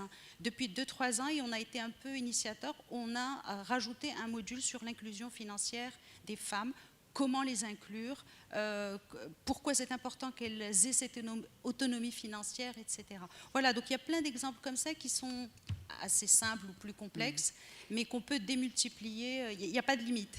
Mais justement, donc c'est un effort fourni au quotidien, je pense, mais qui ne cache pas cette réalité dont nous a parlé M. El Hennesh, qui est de 1% une femme sur 5, c'est ça, seulement est active. Donc avoir tout ce travail qui se fait, on se demande comment. Est-ce que vous, Sil Hennesh, en tant qu'association, quand vous allez dans les villages, quand vous allez, vous avez parlé du travail local, est-ce qu'il y a une réceptivité? Pourquoi est-ce qu'on a ces chiffres, puisque tout ce travail est fourni de cette manière? Donc, pourquoi est-ce qu'on parle toujours des chiffres alarmants chez nous, au Maroc?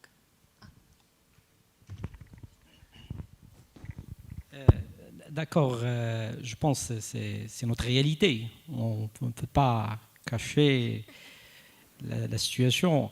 Effectivement, d'une année à l'autre, il y a plusieurs facteurs. Il y a des études et des recherches qui ont bien expliqué les déterminants de la baisse ou la régression de taux d'activité au Maroc.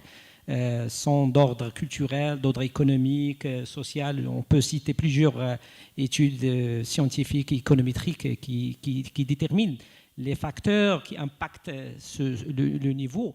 Mais je pense que nous, on doit se lancer dans la perspective d'améliorer, de changer la tendance. Je pense aujourd'hui, le Maroc dispose d'une stratégie nationale de l'emploi. Parmi ses objectifs, c'est de changer la tendance de taux d'activité. Malheureusement, la situation est toujours...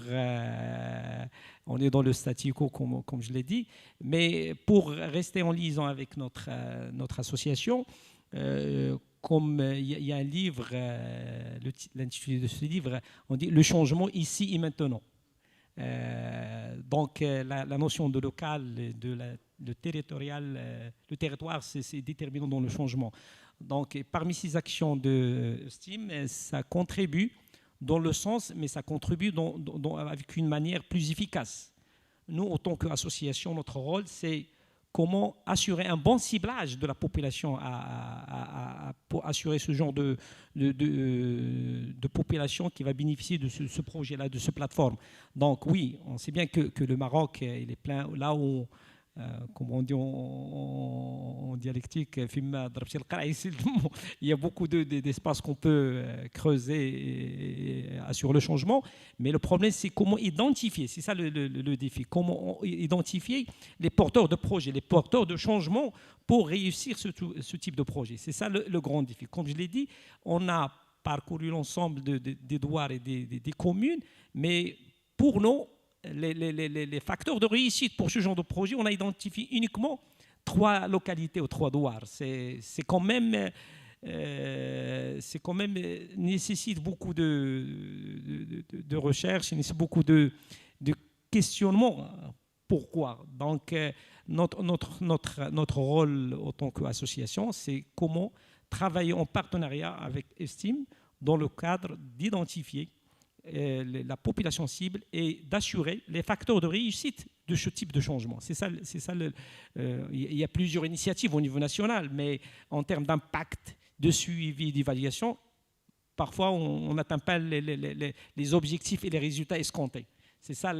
Mais notre rôle en tant qu'association, c'est nous, c'est un engagement avec eSTEM qu'on va, dans le cadre de notre suivi évaluation des projets, il y aura on va rendre compte sur le degré d'amélioration de la situation.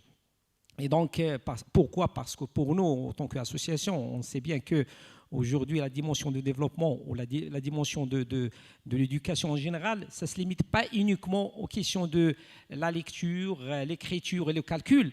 Aujourd'hui, il y a une autre dimension, je peux dire digitale, qui est un facteur déterminant dans le nouvelle ère de l'avenir et de futur. Et c'est pour cette raison, ce n'est plus un luxe. Ça devenait vraiment un facteur déterminant dans le développement. C'est ça ce que je veux dire. D'ailleurs, بالعربية نسميوها اليوم الأمية الرقمية. Exactement. Oui. Ça devient dangereux. Alors, باش غادي نختم معك شيماء. Donc voilà, je reviens vers toi. Tout ce qui a été dit, tu as assisté à cette cérémonie, la naissance de ce bébé de eSTEM Morocco qui est Titrit. Qu'est-ce que tu en penses, Titrit? شنو بالنسبة لك؟ Titrit, c'est une plateforme numérique qui vise à encourager la fille à poursuivre une carrière de technologie et de sciences. D'accord. Est-ce que tu trouves que les filles s'intéressent plus que les garçons à la technologie ou moins? Toi, dans ton entourage, tes copines, vous vous intéressez à la technologie comme les garçons ou pour toi c'est pareil? La plupart, c'est les garçons qui se dirigent vers ce domaine, mais il y a des filles qui se dirigent aussi. Par exemple, toi, qu'est-ce que tu voudrais devenir plus tard? Quel genre d'études tu voudrais entamer? Je voudrais être architecte d'intérieur, mais je veux bien ajouter une touche de technologie. Du coup, peut-être créer un logiciel d'architecture d'intérieur où on peut créer des designs d'intérieur des maisons. Et ça voilà, va aider. tout est dit parce que tout est dans la création justement et pour que le monde évolue et puisse aller vers l'avant, donc il faut toujours créer et l'outil informatique et la technologie donne bien cette possibilité. Il faudrait aussi la maîtriser. Si nos filles la maîtrisent autant que les garçons, nous aurons gagné plusieurs années vers l'avant, Inch'Allah. Merci beaucoup. Merci pour vos interventions. Merci. Je ne sais pas si la vidéo elle est prête. Est-ce qu'on peut voir la vidéo? Et j'appelle encore une fois Nusayba et Sarah. Nusayba et Sarah.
To introduce you to beneficiaries from whole Morocco. We want to thank you, our partners. We have been able to offer 200 HP laptops in 12-inch OS.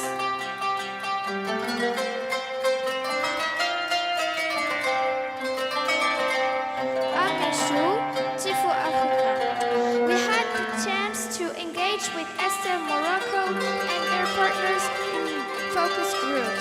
we are happy to celebrate 10 years of eSTEM Morocco and to launch this new project Titrit. 3M, Aspen Digital, Tech Women. We can have experience, training, working on projects, and having a taste of life. And we get inspired by role models.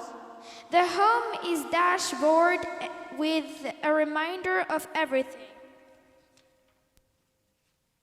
eSTEM made dream go reality with Nesha Laghrisi, Salima Kaisi since 2013. I am Sarah Elvouri, I am 12 years old and I'm currently in middle school. And Titrit aims for the digital inclusion of 50,000 girls by 2025. Thank you so much. Merci, merci beaucoup Sarah. Tabarakallah alik. Je voudrais appeler enfin Madame Zahel Grissi pour un petit mot de remerciement. C'est la note qu'on m'a donnée.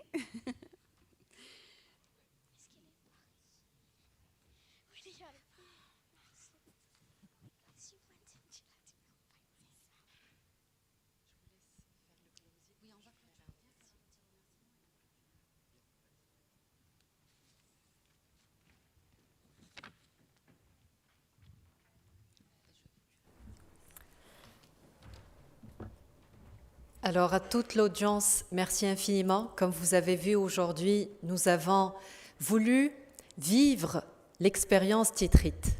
Alors la philosophie de Titrit, c'est donner la possibilité à de jeunes filles de vivre des expériences d'apprentissage. Notamment inviter des jeunes filles à prendre la parole devant une audience aussi impressionnante, dans une salle aussi impressionnante. C'est quelque chose qui restera avec elle à vie. Les petits soucis qu'on a eus, ça fait partie de la vie et je suis sûre qu'on travaillera sur le lancement et la meilleure façon de communiquer sur Titrit. Mais aujourd'hui, je suis très très fière de tout le travail qui a été fait. Nous sommes une petite équipe, mais avec de grandes ambitions. Et je répète encore qu'on ne pourra jamais atteindre cet objectif des 45% des femmes actives au Maroc si on ne s'y met pas tous ensemble et qu'on mette ces filles au centre de nos intérêts et qu'on leur apporte le différents soutiens, que ce soit la société civile en offrant des programmes, que ce soit le secteur privé en apportant de l'expertise, du matériel et du mentoring, que ce soit le gouvernement et le secteur public en fédérant les stratégies pour qu'on puisse atteindre plus de filles. Donc aujourd'hui, c'est ça vraiment Titrit. Merci beaucoup à toutes les personnes qui se sont déplacées. Thank you so much for the Tech Women delegation. We are so honored and so proud that eSTEM Morocco was launched during the Tech Women delegation trip to Morocco, and today you celebrate with us the 10th anniversary by launching the next era of our activity, by expanding our reach through the country by using Titrit. A new star is born today, and thank you for your support. Thank you, Nazha. A new era, a new decade is starting indeed around innovation and digital. And we invite you, ladies and gentlemen, to join the universe of eSTEM via Titrit by scanning the QR codes on the documents that have been distributed to you at the beginning of this gathering. There is a mutual agreement that we need the actions of several actors within the private, the public sectors, as well as NGOs, civil society, but also civil society, just like eSTEM. And also, I would like to just remind some numbers. I think it's because I'm a journalist, so I like facts and numbers. There are today 3.5 million girls going to schools in Morocco. Let's make it possible for the 50,000 girls to be digitally inclusive by 2025 by adhering to the ambition of Titrit program. And as you said, a star is born today, and sky is the limit for those girls and for all the Moroccan girls. And as a Moroccan woman, I'm really proud to have shared this, and I believe and I hope that as far as I'm concerned as a journalist, I will shed more light on such initiative, because you're doing a great job. You need the support of media as well, and that I will work on personally. If that's a very modest and humble contribution. So thank you again, and thank you, Aziza. Merci à toi. You've been a great co-moderator. C'est un plaisir de travailler avec toi. C'est la première fois qu'on se rencontre sur une scène, toutes les deux. Oui. Et ça me fait plaisir. Nous démarrons le mois de mars, le mois de la femme, oui, avec un aussi beau événement, un aussi bel événement. Je remercie Nezha El-Gressi pour sa ténacité et le fait d'avoir fédéré tout ce beau monde autour de ce projet ambitieux, mais ô combien riche, et il va apporter certainement de très très belles choses pour les jeunes filles de notre pays, pour nous aussi, pour nos filles, et pour l'avenir de ce pays qui brillera certainement tant qu'on a des femmes comme elles. Et après, on n'entendra plus parler de ce chiffre qui m'a choquée tout à l'heure, sérieusement, qui est de une femme sur 5. Yeah. Et seulement une femme sur 5 est active, donc bientôt toutes les femmes le seront, Inch'Allah, à leur manière et de la meilleure manière qui soit. Voilà, merci beaucoup, Inch'Allah. Merci pour votre patience aussi. Ok. Voilà. Donc on appelle the birthday. Yes, voilà. There is no celebration without the group photo. So please, everyone, join us on stage. سيدات والسادة، إذا ممكن تلتحقوا بنا على المنصة من أجل أخذ صورة تذكارية، صورة جماعية. الجماعية، شكرا. Okay. So ladies, everyone is welcome on stage, so that we keep a beautiful memory of this special gathering. Up on stage.